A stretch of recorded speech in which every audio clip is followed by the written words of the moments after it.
Let me ask you a question. Have you ever entered into a trend only to see it reverse against you, causing you to eat a losing trade? Or perhaps the market is rallying and so you decide to sell because you think the market can't rally any further, but it does, and it causes you to miss out on additional profits. Today we're going to take a look at an indicator called VWAP. We're going to cover what VWAP is, how to use it in a trading strategy, and what settings are most useful when applying it to your charts. VWAP is a single line that appears on the chart, and it stands for volume weighted average price. Here we take a look at a chart, and the VWAP line is the yellow line running through the middle. If the market is moving too far above the yellow line, then it is considered to be expensive, and prices may retreat back towards the line. If the price is significantly below the yellow line, then it is considered to be cheap and then may rally back towards the line. In a few moments, we're going to explain how this average price is considered to be better than some other average prices and tools that may be out there. But for the moment, consider that it's just not as simple as if price is too far away from the line, it's expensive, and too far below the line, it's cheap. Because if you consider back in the 1990s and the internet bubble, the valuations of the internet stocks were extremely ridiculously high, and yet the prices of those internet stocks that were generating no earnings kept rallying. So they were expensive and they kept getting more expensive. Likewise, have you ever bought a stock or bought into a market that was cheap only to find it getting cheaper? So there's something else that we need to bring to this formula and bring to this tool to help us understand when might be a time to consider buying and when might be a time to consider selling. Let's get to using it. So remember, when we take a look at our chart, the VWAP line shows us areas of the fair price. And the farther that prices move above the yellow line, then the market is considered to be getting expensive, and we may see eventually prices revert back to the yellow line. Same way, if prices are below the yellow line, prices eventually will revert back to the fair value, the fair price. So the yellow line can act like a magnet. Now, there's another set of lines we want to add to this chart that will help bring it to life and make it easier to spot and identify some trades. So within the trading view, I'm going to open up the settings of the VWAP, and I want to add upper band number 1 and lower band number 1. And these bands need to be set on a multiplier of 1 standard deviation. So what this does is it produces 2 lines on the chart. This yellow VWAP line is now flanked by an upper line and a lower line. These lines are deviation bands. They're a standard deviation from the yellow line, the VWAP line. The deviation bands are a reflection of the VWAP line. So how volume is calculated inside the VWAP line, that volume of prices is also going to be included within these bands as well. So the bands also receive the benefit of the volume weighted average price in the VWAP. When we apply these to our charts, there's essentially 3 benefits. First, the VWAP helps us identify the direction of the trend. As the lines are pointed upward, it tells us that it's an uptrend. As the VWAP line is pointed downward, it indicates to us that it's in a downtrend. So when it's moving up or down, it indicates to us that it's in a trend and it's being supported by volume. Second, we can use the bands to help identify levels of support and resistance depending upon the trend that we see in the market. So in an instance where the market is in an uptrend like what we see here, well, this upper band acts like support so that any dip from a rally tends to find support at this upper band. And when the rally's over, you'll notice that it begins to push through that upper band. Which then leads us to the third thing. The VWAP line, the yellow line in this instance, is that fair price. And so this is where the institutions like to transact. And any deviation or significant deviation from this yellow line is going to act like a magnet and draw prices back towards that yellow line. So we're going to use this yellow line as a take profit level because it'll be that magnet and that attraction for prices. VWAP can be used on any charting time frame, any style of trading. It is versatile with regards to day trading. You can use it in swing trading or even longer term trading. There's two different ways that we can incorporate a strategy around VWAP.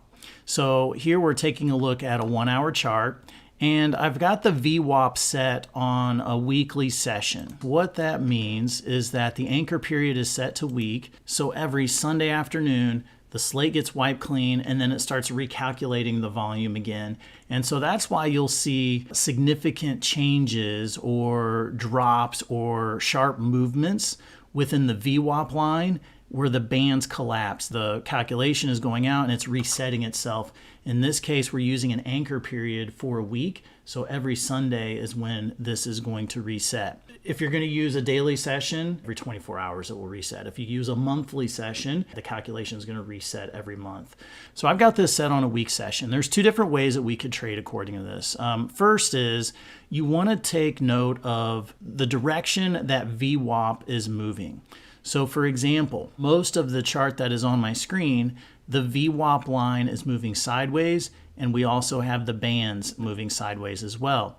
And so this is very simple. What you want to do is you want to buy at the lower band or short at the upper bands. Now, when you buy at the lower band, you're going to look to take profit at the yellow line. So you're not going from one band to the other. You're basically buying the lower band, taking profit in the middle at the VWAP line. You would short at the upper band, and then you would take profit at the VWAP line. And you'll notice that the market is sideways.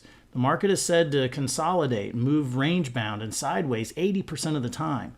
So this is probably one of the more common type of strategies that you're going to see, basically just selling at the highs and buying at the lows, taking profit at the midline.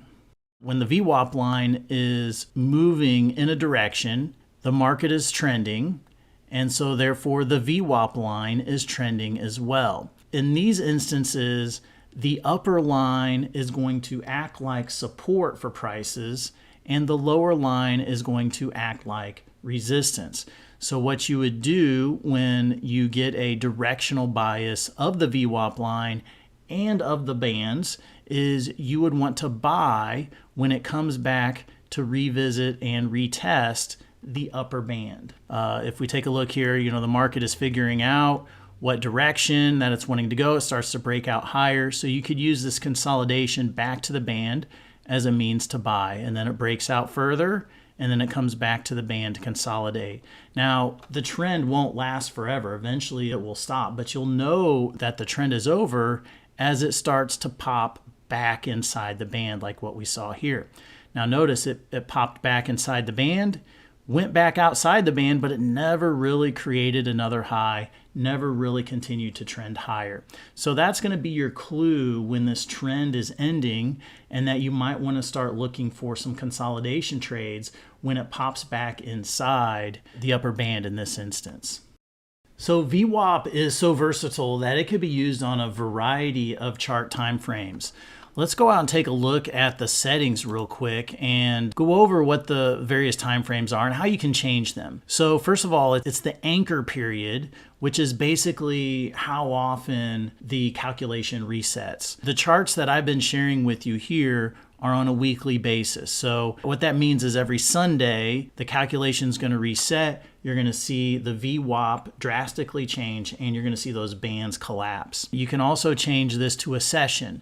Now, what a session means is a 24-hour period. You've also got month. I'm going to leave it on the week session for now. Some people may wonder and even ask the question, is VWAP reliable? I mean, yes, I understand we're incorporating volume into the calculation of the average price, but is it useful? Is it helpful? There are times where you're going to want to be careful about using VWAP, and that is at the beginning of the calculation. So here we're on a weekly session, and what I've marked off here in between these two white lines, this is basically when the calculation restarts, and then it's about 1 day later, so 24 hours later. And basically, if you're using the weekly recalculation setting, you'll want to stay away from using it on the first day. We need to start to see some volume of trades entering into this. And by the time we get to 24 hours later, we're starting to get some of the initial instances of the new trading week, and the trends can begin to emerge if there are any. So stay away from basing any trading signals within the first 24 hours of the first day of the week if you're using the weekly calculation. And then you can see here's the calculation for the rest of the week, and then the recalculation restarts. And so we're going to want to stay away from this 24-hour period. We have some volume entering in, and then we can start to see some signals generate, and then you could use the signals based on it for the rest of the week. Now, if you're going to use it for a session, a day trading session, a 24-hour session, then you're going to want to stay away from the first couple of hours so that it recalculates, volume starts to enter into the calculation, and then a couple hours later you can begin to see what trends, if any, are beginning to exist. There's another tool out there, which is an average price, called the moving average. Moving average basically has two components to it. It has time and it has price, and it's basically averaging all of those together. Well, VWAP, on the other hand, adds a third dimension.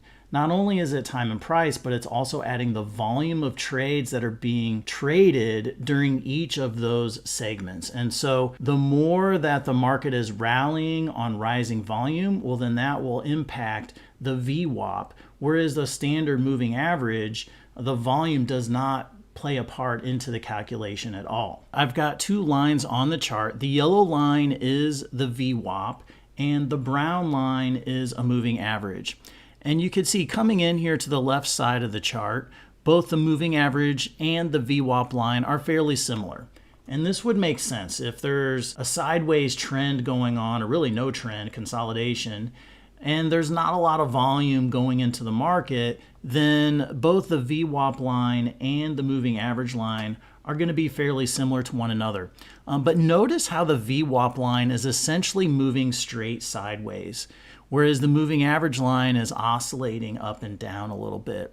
Now, if we progress a little bit further to the right, you'll notice how the VWAP line does start to take on an upward slope to it. And that upward slope suggests that there is more volume coming into this trend, and so therefore, as a part of that calculation, it's pushing that VWAP line higher. Now, likewise, the moving average has been slow to respond to that trend because it's still back here calculating the previous session's data where there was not a lot of volume, and that is holding down that average price. Without that little volume, it's playing very little into the VWAP calculation. We get the rally, and then prices start to reverse. Now, notice that as the price reverses lower, notice how this VWAP line starts from sloping upward to sloping downward. And so that suggests that there is some volume within this particular downtrend. And then eventually the VWAP line ends up going sideways, suggesting that it's a consolidation. There's not a lot of volume going in behind these trades.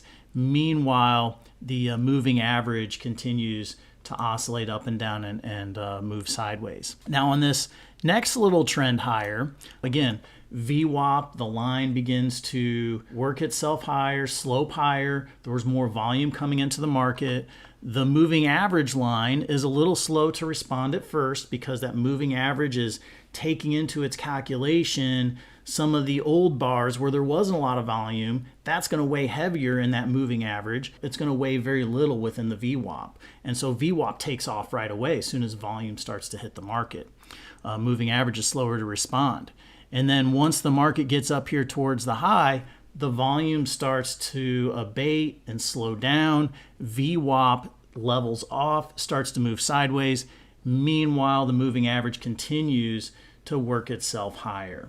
So in essence, when the market is in a trend that is supported by a lot of volume, which a lot of times is going to come from your large institutions, the VWAP line is going to be responsive to those trends, and it's going to slope in one direction or the other.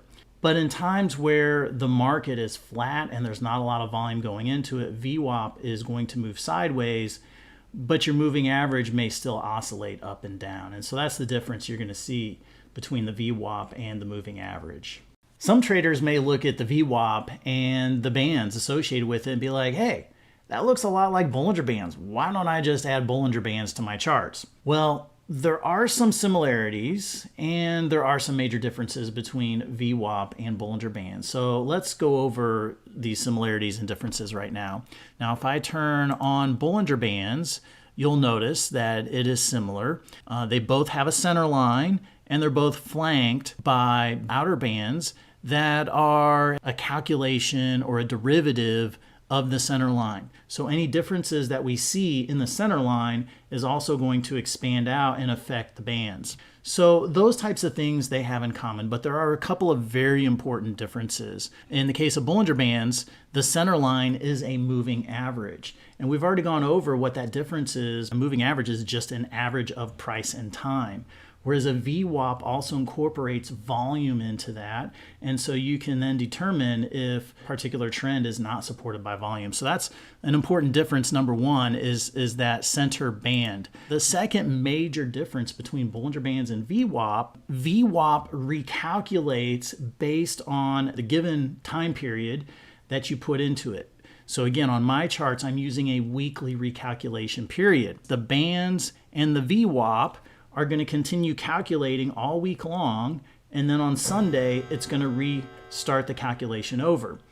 But with Bollinger Bands, because it is a moving average, that average is moving with every new candle. And so that average is moving along, which is why we get the oscillation up and down with that moving average. But with VWAP, the line moves sideways, the band moves sideways.